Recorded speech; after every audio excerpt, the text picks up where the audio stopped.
What happens when two of country music's biggest stars sit down for a friendly daytime? Chastened, it detonates into one of the most explosive confrontations the show has ever seen. What unfolded between Jason Aldean and Kelly Clarkson wasn't just awkward, it was a full-scale on-air collision that ended with Jason storming off set.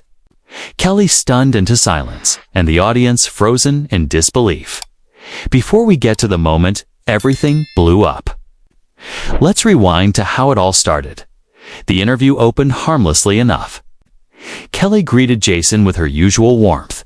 The crowd applauded, and he settled into the guest chair, wearing that easy, relaxed grin fans know so well. The lights were bright. The mood was upbeat. No one in that studio suspected that 20 minutes later, the air would be thick with tension. Kelly began with softballster stories, family life, the grind of performing. Jason answered smoothly, joking about life on the road and lighting up when he talked about his kids. The audience laughed. Kelly nodded.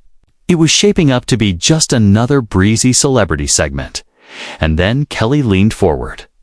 "So Jason," she said, tone shifting almost imperceptibly, "I want to talk about something that's been on a lot of people's minds." Jason's smile tightened. "It wasn't muckbit, it was enough. Your music resonates deeply with your audience." She continued, "And you've been vocal about your values. How do you handle criticism from people who don't share those values?" Jason's response was calm, measured. "Kelly, if you're in this business long enough, you learn not everyone's going to like you or agree with you. And that's fine. I write for people who connect with what I do." Kelly nodded again, but this time, something in her expression said she wasn't finished. "Sure," she said, "but with a platform as big as yours, isn't there a responsibility to consider how your message lands with different communities? Some of your recent imagery has been interpreted as divisive." The room went still. You could feel everyone lean in. "Divisive? How?" Jason asked, jaw tightening. "There are people who feel like some of your newer work leans into certain stereotypes," Kelly said carefully. "Like it reinforces an us versus us the mentality. I'm not saying that's your intention, but perception matters." Jason sat back, bristling. "Kelly, I think you're reading way too much into it. I write about real life, how people actually live in small-town America. If that makes some folks uncomfortable, maybe that says more about them than me." Kelly's smile stayed polite, but her eyes had sharpened. "Small-town America isn't one thing, Jason. There are Black families, Latino families, LGBTQ people living in those same towns. When your songs paint a narrow picture of who belongs there, aren't you erasing the people who don't fit that image?" Now the tension was no longer subtlite, was a presence. "Oh wait, I'm not erasing anybody," Jason shot back. "I tell stories from my experience. That's what artists do. Nobody accuses you of erasing people when you sing about your life." "That's not the same," Kelly replied, the veneer cracking. "I'm not pairing my experiences with imagery that's historically been used to exclude people. You know what certain symbols mean to different communities." "What I know," Jason said, leaning in, voice turning cold, "is that I'm being lectured on national TV about my own songs by someone who walked in here with an agenda." "It's not an agenda," Kelly said firmly. "It's asking whether you've thought critically about your impact. You have millions of fans. Don't you think it's worth examining whether your message contributes to division?" Division. Jason practically laughs without a trace of humor. "How about the division that comes from telling half the country their values are wrong? How about that, Kelly?" Silence swallowed the audience whole. "Nobody's saying your values are wrong," Kelly said, her voice taut.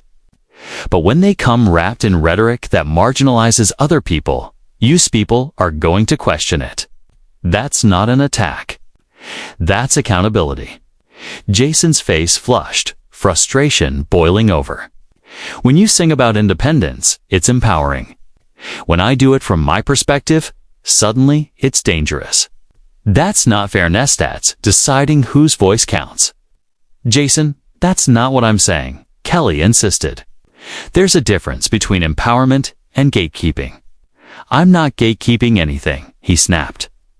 I celebrate where I'm from, the people I know. If you've got a problem with that, that's on you. Kelly exhaled, trying to slow the spiral. I'm not attacking you. I'm asking whether you've considered that some of the language you use might make certain people feel unwelcome, or even unsafe. Unsafe. Jason repeated in that single word hung in the air like a fuse burning down. Asterisk. Jason pushed up from his chair as if ready to stand, and forced himself back down. Unsafe? From what a song. His voice cracked with disbelief. Are you seriously telling me that my music makes people unsafe? I'm saying, Kelly replied carefully, that words and images have power. They can welcome people in, or shut them out. They can make someone feel seen, or make them feel like they don't belong. And when your platform is as big as yours, those choices matter. Jason let out a harsh breath, shaking his head.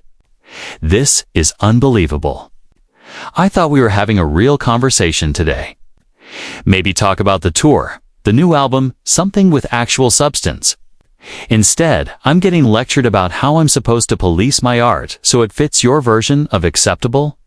They're not my standards, Kelly said, voice tightening.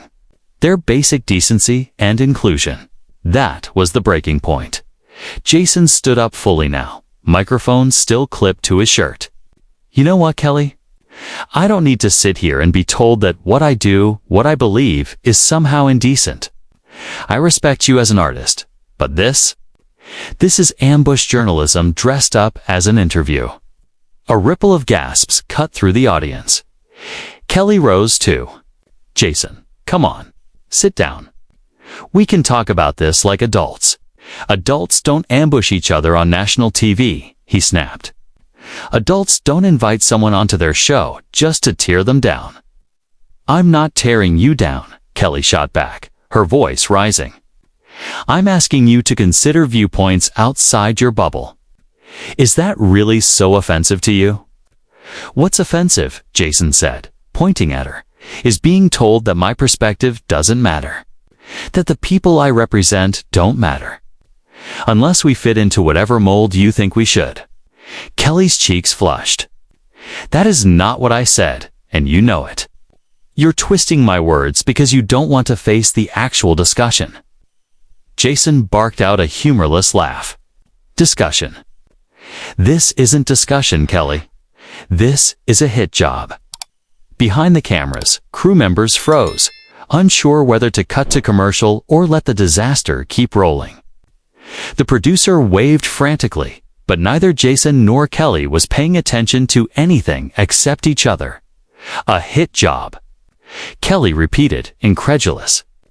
Jason, I asked legitimate questions, questions a lot of people have been asking.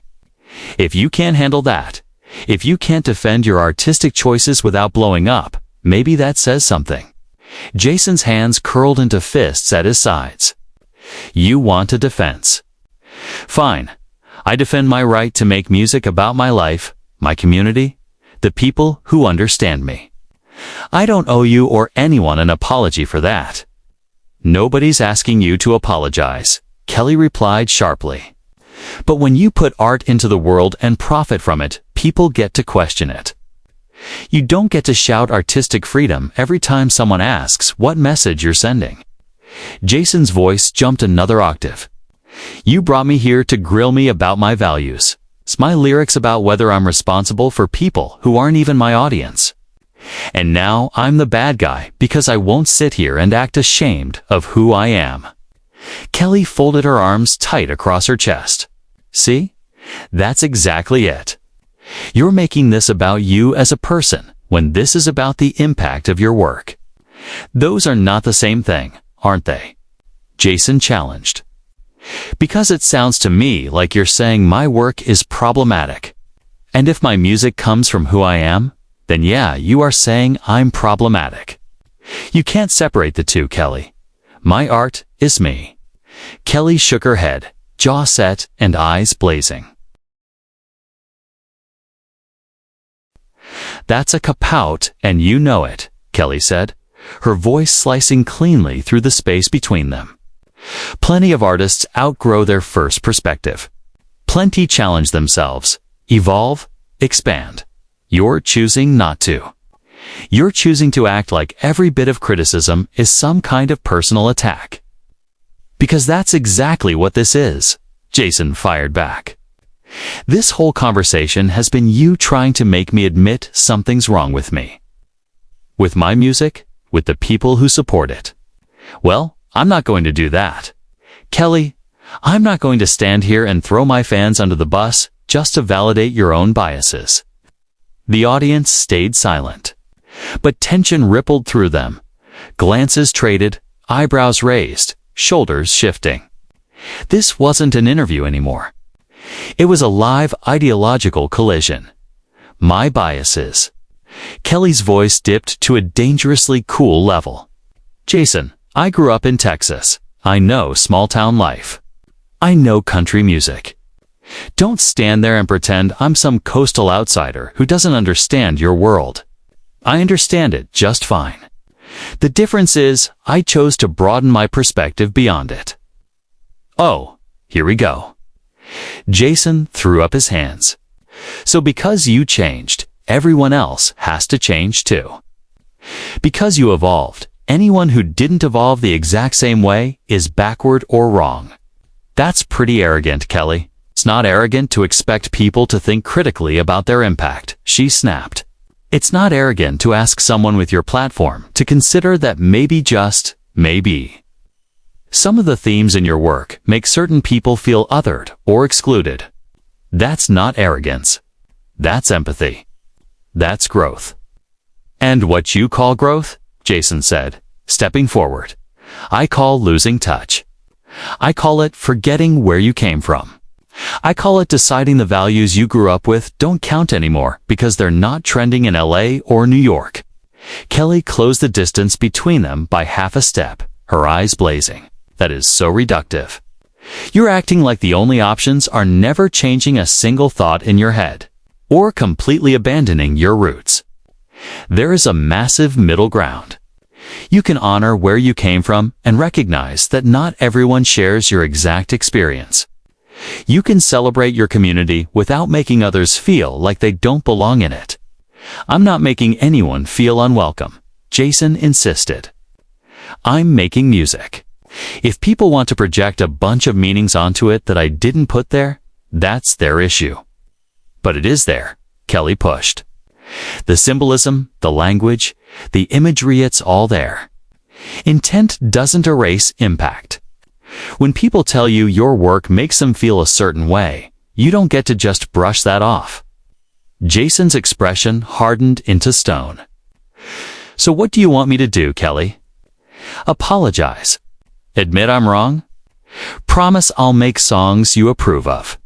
What's the end game here?" "The end game," Kelly said, her voice rising again, "is for you to acknowledge that your platform comes with responsibility. That your words and images don't exist in a vacuum. That maybe you could consider a perspective outside your own echo chamber." "Echo chamber," Jason repeated, his voice booming loud enough to carry without the mic. "You're calling my life an echo chamber while you stand here in a Hollywood studio surrounded by people who think exactly like you do. And I'm the one who needs perspective.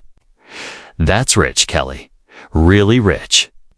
Kelly's composure wavered. "I'm surrounded by people from all backgrounds. My crew, my staff, my friends, they're diverse in every way. Can you say the same? When's the last time you had a real conversation with someone who doesn't share your worldview?" "Every day," Jason shot back. "Every single day I work with people from all over. My crew, my band, my fans, they come from everywhere. But I don't sort them into categories. I don't decide who deserves my attention based on labels or who fits some checklist of marginalized or oppressed." Kelly looked stunned. "That is not what I'm doing. Don't twist this into me being the close-minded one. I'm asking you to be accountable for your art. That's it. No, Jason said, voice like granite. You're asking me to conform? To run everything I create through your political filter? To second-guess every word, every image, every note, in case it offends someone, somewhere? That's not art, Kelly. That's propaganda. The word hit the room like an explosion. Kelly's mouth parted. Propaganda. You think asking for empathy is propaganda? I think, Jason said slowly, that telling artists they can only create work that aligns with one specific political framework is propaganda. I think deciding certain voices count and others don't, based on identity politics, is propaganda. And I think this entire conversation has been an attempt to bully me into agreeing with you. I won't. Kelly shook her head, disbelief radiating off her. This is unbelievable. You're actually turning yourself into the victim because I asked you to think about other people. That's all I did. I asked you to consider that your work might affect people in ways you haven't considered. And I told you, Jason replied, his voice decreasing in volume but doubling in force, that I make art for the people who connect with it. I'm not responsible for how every person on earth interprets it. I'm not responsible for making sure every song includes everyone. That's not how art works. Asterisk, that's not my job. Then what is your job? Kelly shot back. To reinforce whatever people already believe. To avoid challenging anyone, including yourself. To cash in on nostalgia and resentment without ever stopping to question whether you're making the world better or worse. Jason's expression darkened. You don't get to decide my contribution to the world, Kelly. You don't know me. You don't know what I do, who I help, what I give back. You don't get to sit there and judge my entire life based on one interview where you ambushed me with your politics. This isn't politics, Kelly practically shouted. This is basic human decency. This is about treating people with respect and dignity. If you think that's political, then yes, we've got a fundamental problem. Jason reached down and unclipped his mic. The gesture was slow. Final. You know what, Kelly? You're right. We do have a fundamental problem. You invited me here under false pretenses. You made this personal. You questioned my character, my values, my integrity. I'm done. Kelly reached toward him, not touching, but trying to halt him with sheer force of will. Jason, don't. Don't walk away just because this got uncomfortable. That's exactly the issue. You can give criticism, but you can't take it. Jason looked at her, the mic hanging from his hand, anger and disappointment written plainly on his face. I can take plenty. Kelly, what I can't take is being disrespected on your show by someone I thought understood what it means to stay true to yourself. I was wrong about you. Those words hit harder than anything else he'd said. Kelly's face drained, then flushed. Wrong about me. I'm not the one refusing to self-reflect. I'm not the one who can't handle being asked to consider the consequences of my work.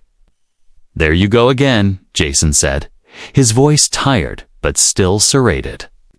Consequences, impact, responsibility. These are just your code words for I don't approve of you, so change. Well, guess what? I don't need your approval. I never did. Kelly's hands trembled slightly, anger, adrenaline, or both. This isn't about approval. This is about being a decent human being who understands we live in a diverse world and our actions affect people. Why is that so hard for you? Because you're not asking me to understand anything, Jason shot back. You're demanding that I see the world exactly the way you do. And when I won't, suddenly I'm the villain. You don't want dialogue, Kelly. You want conformity. The audience was frozen, some uncomfortable, some riveted. A few phones were secretly recording despite the policy. This wasn't an interview anymore. It was the kind of televised implosion that would be dissected for weeks. Kelly inhaled slowly, visibly trying to steady herself. Jason, I am trying to have a dialogue with you. But dialogue requires both people to be open. You've been on the defensive since the first real question. Defensive? Jason's voice spiked. You came at me with accusations, dressed up as questions. You told me my music is divisive, that it makes people feel unsafe, that I don't think about my impact. How exactly was I supposed to respond to that with gratitude? With honesty, Kelly said, firm but not loud. With a willingness to consider that maybe there's truth in what I'm saying. But instead, you went straight into attack mode. You acted like I'm your enemy just because I challenged you. Jason shook his head, slow and disappointed. You're not the enemy, Kelly. You're just someone who forgot what it means to have conviction. Someone so terrified of offending anyone that you've lost sight of what matters. Kelly's eyes hardened. And what matters? Your right to say whatever you want without consequences. Your right to ignore how your words land. Your freedom to profit off division while claiming innocence. What matters, Jason said, his voice low and flint-edged, is truth, authenticity. Not contorting yourself into whatever shape people demand. I make music, that's real. If that's not good enough for you, if that makes some kind of villain in your eyes, then we've got nothing left to talk about. Kelly stepped closer, emotion cracking through her composure. Truth and authenticity don't give you a free pass to hurt people. They don't excuse you from empathy. You can be authentic and still be wrong. You can be honest and still be blind. And you, Jason countered, can be so cautious, so calculated. So afraid of saying the wrong thing that you forget who you are. Is that what growth looks like to you? Kelly's voice wavered. Growth means admitting when you're wrong. It means listening when people tell you they're hurt. It means evolving, even when it's uncomfortable. And yes, sometimes it means choosing your words carefully, because words have power. My words do have power, Jason said. That's why I won't let you or anyone tell me what I'm allowed to say. I'm not apologizing for speaking my truth. And I'm leaving because this stopped being an interview and turned into an interrogation. He turned toward the exit, still holding his mic. Jason, please, Kelly called out. Desperation creeping into her voice. Sit back down. Let's finish this like adults. He turned halfway, eyes weary more than angry. Kelly, we're not having a conversation. We haven't been from the start. You came in with an agenda, and nothing I said was ever going to change that. You wanted a villain? When I wouldn't play the part, you got angry. That's not dialogue. It's theater. Kelly's expression crumpled, then rebuilt itself into something cold and sharp. That's not fair. I wanted a real conversation about real issues. You turned it into a fight. I turned it into a fight. Jason laughed, incredulous. You opened by calling my work divisive. You questioned my character, my values, my responsibility as an artist. You did everything but call me a bigot outright now. Now you're shocked I didn't just sit here and smile. I never called you a bigot, Kelly said tightly. I asked you to examine your impact. There's a difference. Not to me, Jason shot back. When you use words like unsafe, harm, inclusion, that's an accusation. You can dress it up all you want, but that's what it is. And I don't have to sit here and swallow it. Kelly's voice dropped to a dangerous whisper. So that's it. You're going to walk out and prove everyone right who says you can't handle criticism. Criticism. Jason barked a bitter laugh. If you'd said, hey Jason, I have questions about this lyric, let's talk, that would be criticism. What you did was pass judgment on my entire body of work on me. That's condemnation. It's only condemnation if you refuse to engage, Kelly fired back. If you actually listened, you'd see I'm trying to help you grow. To see perspectives you might be missing. I don't need your help, Jason said flatly. I need you to respect that seeing the world differently doesn't make me wrong. It doesn't make me harmful. And it sure as hell doesn't make me responsible for every negative interpretation someone has of my art." Kelly shook her head, voice tight with frustration and maybe tears. "No one's asking you to change who you are. I'm asking you to think beyond yourself, to consider voices outside your own. Is that really so much to ask? When it comes with the implication that if I don't agree with you, I'm a bad person. Yeah, Kelly, it is." Jason's tone was final now. "I'm done defending my right to exist as an artist." He started toward the stage exit. Crew members exchanged panicked looks, unsure whether to stop him. Kelly stood frozen, torn between stopping him and letting him go. "Jason," she called after him, voice small now, almost pleading. "This isn't how it was supposed to go." He stopped at the edge of the stage, back still turned. "Maybe you should have thought about that before using your platform to take me down. I respected you, Kelly. I really did. But this was beneath you." Then he walked off. The cameras followed him until he disappeared into the wings. Kelly stood center stage, shell-shocked. The audience was dead silent. Only the hum of the studio lights filled the room and the fading echo of Jason's footsteps. She faced the crowd, struggling for words. I don't even know what to say right now." She exhaled shakily. "So I'll ask you, was I right to push him? Did I cross a line? Should he have stayed? Or was he justified in walking out?" She forced a brittle smile. "Let me know what you think. And make sure you're subscribed so you don't miss our coverage of the biggest moments in entertainment." Then one final question. If you were in Jason's position, would you have walked out, or stayed and fought back?